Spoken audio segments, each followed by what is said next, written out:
So there, all I was really doing was playing D major and B minor, just playing over those changes, those two chords.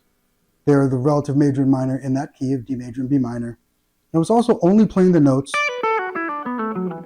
that you would find in the normal pentatonic scale, other than I was playing the diminished seventh that works inside of that key. That's what this whole lesson is going to be about, how magical the diminished seventh can be. My name is Dev. I've been a serious guitarist for over 3.5 decades, and I want to help you improve. This is one of the biggest epiphanies I've ever had while playing, and I could not wait to make this video once I started this YouTube channel. So the first thing I want to do is just very quickly just say, if the theory stuff is kind of weird for you, or you're more of a feel player, don't worry about it. You're going to learn some great shapes and some techniques that you can add to your playing in here. But at the same time, if theory is something that you're interested in, but you're not quite sure how to use a diminished seventh chord or what a diminished seventh chord is, in both of those cases, this video is probably going to help you out a bunch. I'm going to put the tabs and the chords over here, and in the description is going to be a link to the full lesson that has all the tabs and chords and text and stuff like that over on my website, 6tuningpegs.com. So first, let's just talk about the key that we're going to stay in. In this case, I'm going to stay in D major and B minor. It's really just a set of notes. Do, re, mi, fa, sol, la, ti, do. And you can keep going as much as you want, but it's just D, E, F sharp, G, A, B, C sharp, and D. And most people know the D major chord and the B minor chord. And you can just think of a key, in the broadest terms, as a set of notes that tells you what chords will probably sound good together. And in between D major, which is kind of the main happy note in that key, and B minor, which is the main sad note in that key, thus the name, the key of B minor and D major, or D major and B minor. In between those two is C sharp. And a lot of people will learn this chord as the chord in between those two. I'm going to play D major as this kind of bar chord, and B minor as this bar chord. And in between those two is this chord that a lot of people will use, which is a C diminished with a B natural in it. So that's really a C sharp minor 7 flat 5 is the name that you will hear for that chord often. But what I'm talking about today is the full diminished seventh, which is fingered like this. Now that's with C sharp on the A string. It's kind of a weird sounding chord. How do you use it?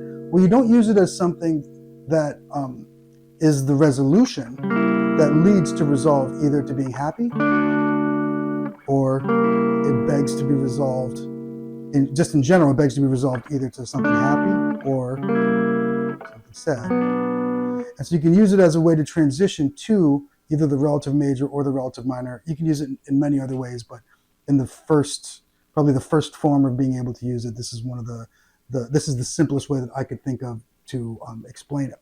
Let's take a look at that chord here. This is a fingering for the full diminished seventh with a root on the A string.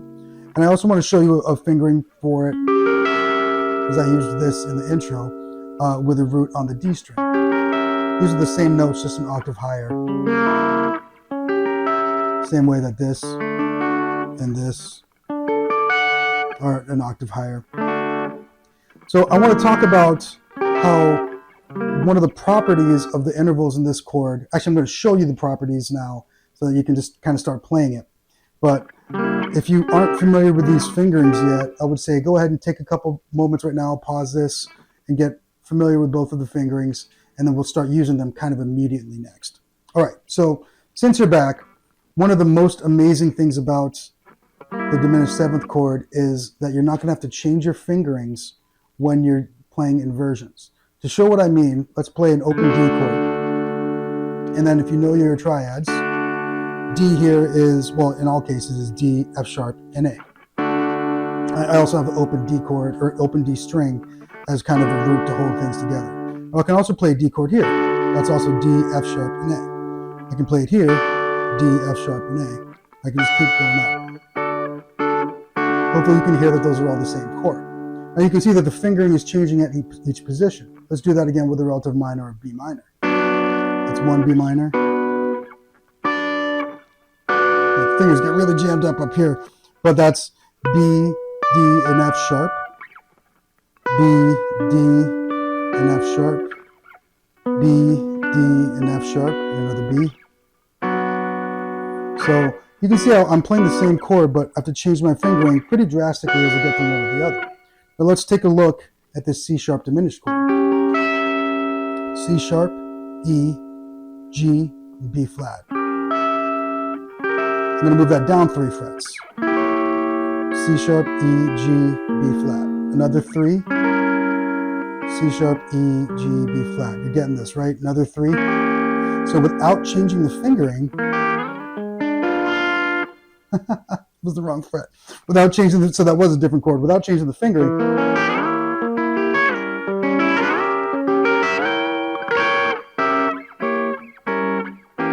those are all the same chord without changing the fingering. Let's see how that works here with this root here. I mean, you know it's going to work. We just talked about it. It is pretty amazing, and towards the end of the video, we're going to talk about how you can use that with the arpeggio of the diminished seventh as well. But before that, let's get to the whiteboard and explore the theory and make sure that that makes sense and get it into you. So what I've got here is a representation of just the notes that you can play on the guitar. You can think of each of these as a single fret. As we go in this direction, we're getting higher. As we go counterclockwise, we're playing lower notes. So if you're on the open A string, that would be this. This would be the first fret, second fret, third fret, etc. It's just a visual cue thing that I came up with a long time ago to help students who learn visually. I also have the formula for a major chord up here. We were talking about D major earlier. So that would be, and the notes in D major are D, F sharp, and A, and then we can get back to D for as an octave. We can continue in any direction.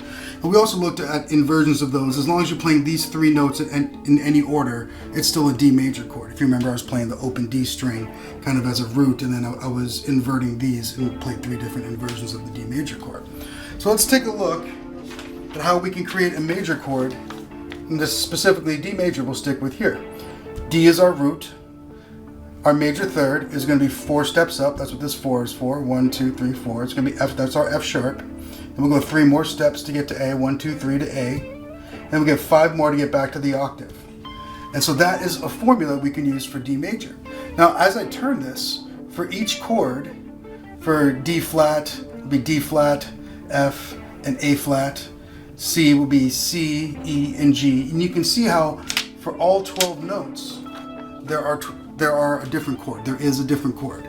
So there are 12 major chords to learn, 12 different fingerings to learn for a major chord, 12 different positions at the very least. A great way to visualize this, if you're just starting out on the guitar and you're learning your bar chords, you might have learned the F major bar chord on the first fret. You move that up 1 fret and you get F sharp or G flat, 3rd fret, etc. on the low E. You get all the way around to the 13th fret and you're playing an F again. So you know, you can tell right there that there's 13, or those are 13 different positions that you played 12 different major chords. Now the formula for diminished seventh is really unique in that it's just a 3-step interval between each of the notes. So we've got our root, and then 3 steps to our minor third, 3 steps to our flat 5th, 3 steps to our flat 7th, and then 3 more steps when we're back to the octave. And we were using C sharp diminished before. I should have put D over here. We were using C sharp diminished before, and if you remember, they were C sharp, E, G, and B flat. So I made another disc for that as well.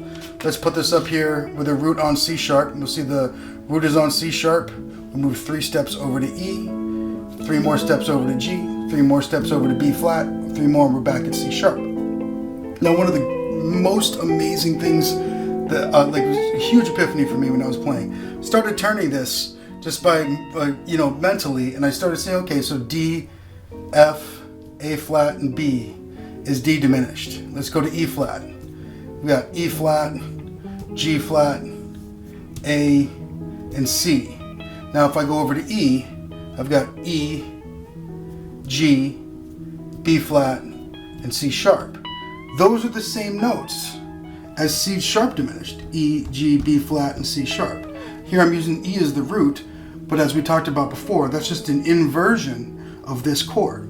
What this means is that instead of there being 12 diminished 7 chords to learn, there's actually only 3, if you think of them in terms of inversions. Because every time I'm playing an E diminished 7, I'm playing the exact same notes as a C sharp diminished 7. guess what? Those are the exact same notes as a G diminished 7. So like that's why we can move the same chord fingering every 3 frets, because an E diminished 7 is the same notes as a G diminished 7, as a B flat, as a C sharp.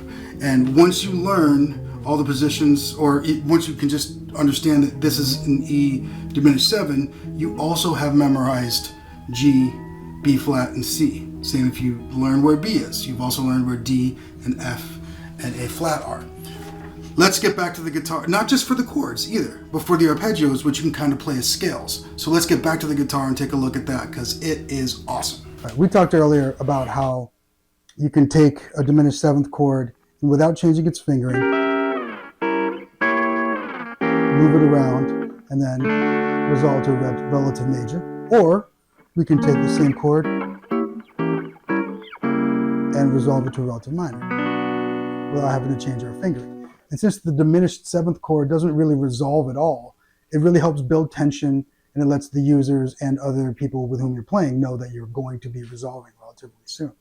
Now that's great with your chord playing, but with our lead playing, what does the shape look like? And because it's such a simple relative, each note is only 3 frets away from the next note. You know, it's a symmetric shape for the chord. The arpeggio has a really, really symmetrical shape too. 3 frets. I'm starting on the low E here. Up 1 fret, up 1 fret, the same shape.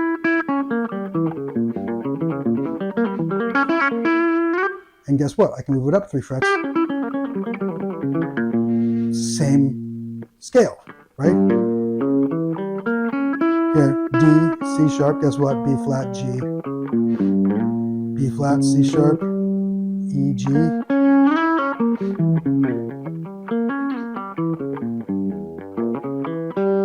And you can do that on every string, except of course the G and the B, the tuning is a little bit different. So again, the full tabs are in the full lesson is in the description, in a link in the description. But I want to talk about now how you can get all the way up to the high E, and some ways that you can do some really fun stuff with it. I'm going to stay in the same key. So yeah. And once you get to the B string, you can either move up 2 frets and continue the pattern. So it's 1 fret up each string, and then 2 when you get to the B, and then 2 back when you're going down. What I tend to do, what keeps the fretboard moving for me a little bit easier, is only play one note on the B string. And I get this great little shape here. And guess what? We can move it up and down 3 frets.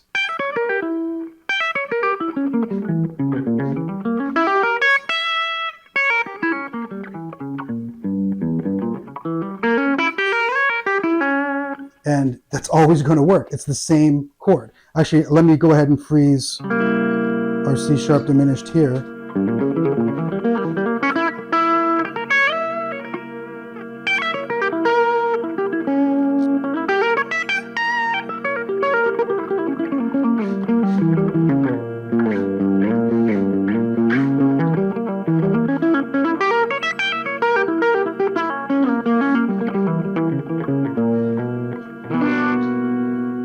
Resolve to the minor. So there's one more fingering I want to introduce to you folks. We just talked about this fingering.